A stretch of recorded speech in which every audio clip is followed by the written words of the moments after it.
Welcome back to HM home foods. ఈరోజు మన ఛానల్లో నాటుకోడి కూర ఎలా తయారు చేసుకోవాలో చూద్దాం.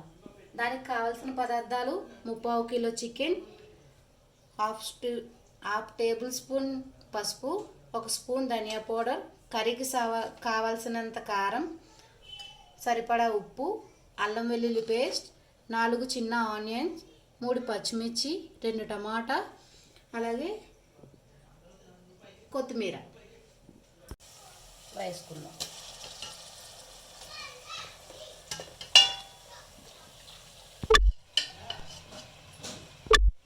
ఇప్పుడు బాగా కలుపుకోవాలి.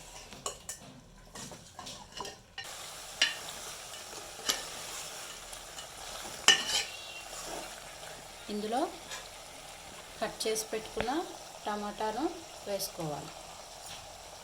అలాగే కొంచెం సాల్ట్ కూడా వేసుకోవాలి. బాగా కలుపుకొని మూత పెట్టుకోవాలి.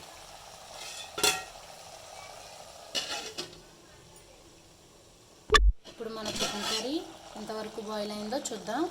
చూసారా ఫ్రెండ్స్, ఇప్పుడు మన చికెన్లోంచి వాటర్ అంతా ఎలా పైకి వస్తుందో, ఈ వాటర్ మొత్తం మగ్గే వరకు ఉడికించుకోవాలి. మూత తీసి చూద్దాం. వాటర్ అంతా ఇంకిపోతుంది కదా. ఇప్పుడు ఇందులో స్పైసెస్ యాడ్ చేసుకుందాం. కర్రీకి సరిపడా కారం,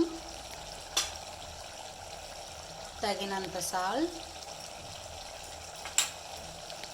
1 టేబుల్ స్పూన్ ధనియా పౌడర్. బాగా కలుపుకోవాలి.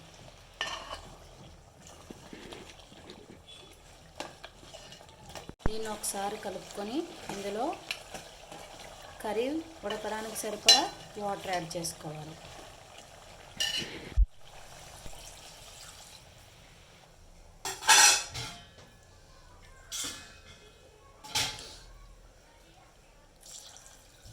నేను 2 గ్లాస్ వాటర్ యాడ్ చేశాను ఫ్రెండ్స్. మీ కర్రీకి సరిపడా మీరు యాడ్ చేసుకోవాలి. ఇప్పుడు దీన్ని దగ్గర పడేంత వరకు ఉడకనివ్వాలి.